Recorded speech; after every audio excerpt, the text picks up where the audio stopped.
अस्सलाम वालेकुम, बिस्मिल्लाहिर्रहमानिर्रहीम। क्या हाल है दोस्तों, खैरियत से? वही बात कि कानून से आगे हर शहरी का बुनियादी हक है। आज हमारे क्लाइंट आए थे तो उनका एक मसला था, तो वो मसला मैंने कहा आपके सामने भी बयान करूं तो इससे ज़ाहिर है कि किसी और लोगों तक भी मालूमात पहुंच जाएगी। तो उसमें गुजारिश ये थी कि वो एक साहब हैं, उनके साथ मसला ये हुआ है कि उनका है गाड़ियों का शोरूम। वो किराए पर गाड़ियाँ देते हैं, खरीदो फरोख्त भी करते हैं। तो उन्होंने अपनी एक गाड़ी जो है ना, वो किराए पे दी थी किसी को, और कोई 60,000 रुपये महीना उसका किराया तय पाया था, और 1 साल का एडवांस उसने, सॉरी 1 महीने का एडवांस किराया भी दिया था, और वो एग्रीमेंट भी तय पा गया था।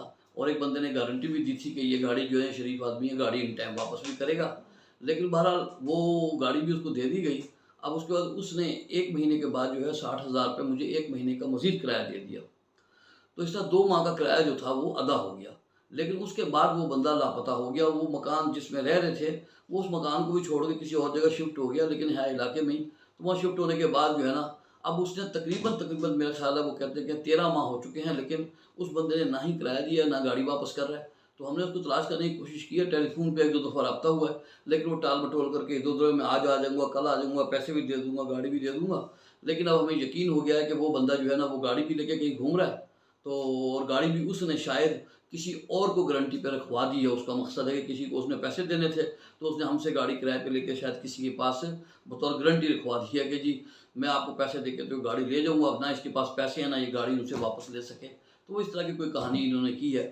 बहरहाल जो भी है, उसमें आपसे गुजारिश सिर्फ यही है कि आप एक जो एग्रीमेंट की कापी आपके पास एक एप्लीकेशन आप मुकामी पुलिस स्टेशन में दे रहे हैं अपने, जिसमें इस बात का तस्करा कर दें कि फ़लाँ बंदे को मैंने ये गाड़ी किराए पे दी थी, और इस तरह टर्म्स एंड कंडीशन जो है हमारी शराइत तय हुई थी, तो मैंने उसको किराए पे दी थी। तो वो गाड़ी जो है ना, वो 2 माह का उसने किराया दिया, बाकी 13 महीने का अभी तक किराया नहीं दिया, और वो गाड़ी लेके लापता हो गया। तो जनाब उसने हमारी गाड़ी उनसे बरामद करवाई जाए और हमारी रकम भी बरामद कराई जाए। तो उसमें ये होगा कि पुलिस एक 406 की एफआईआर जो है ना, उसके खिलाफ दर्ज कर देगी। 406 की क्रिमिनल ब्रीच ऑफ अमानत में खयानत।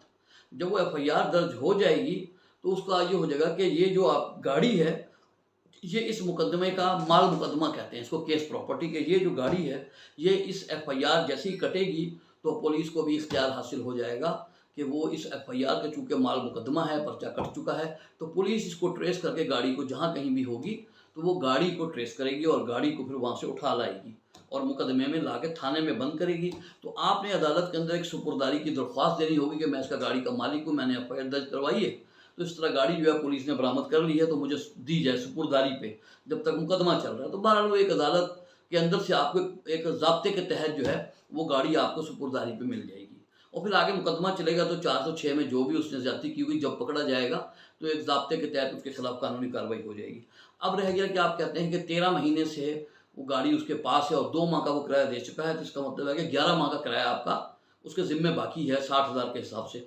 उसके लिए आप बाकायदा जो है ना, एक सिविल दावा, वो इस एफआईआर में पैसे नहीं मिलेंगे आपको, इसमें तो इस बात की सज़ा होगी 406 उसने जो की है अमानत में ख़यानत, तो उसने जो ये जुर्म किया उसकी सज़ा है। लेकिन जो आपके पैसे हैं, उसके लिए आपको सिविल दीवानी अदालत के अंदर जो है अपना केस दायर करना पड़ेगा, और सारे वाक़यात को तहरीर करके इस तरह हुआ और फिर मैंने एफआईआर भी कटवाई है, मेरा इसके ज़िम्मे इतना 11 माह का किराया भी है, तो मुझे वो भी दिलवाया जाए, और साथ में वो हर्जाना भी मांग सकते हैं कि इससे मुझे 10 लाख या 20 लाख हर्जाना भी दिलवाया जाए, क्योंकि इसकी वजह से मेरा बहुत नुकसान हुआ है। तो इस तरह वो आप एक सिविल दावा दायर करेंगे, तो इंशाअल्लाह उस दावे के अंदर जो है आपके पैसे रिकवर हो जाएंगे, और मुकदमे के अंदर जो है आपकी गाड़ी रिकवर हो जाएगी। बस यही प्रोसीजर आपको अडॉप्ट करना पड़ेगा, और यही एक इसका रास्ता है। तो बस मैंने सोचा आप लोगों के साथ भी शेयर कर दूं, किसी को फ़ायदा हो सके। अस्सलाम वालेकुम।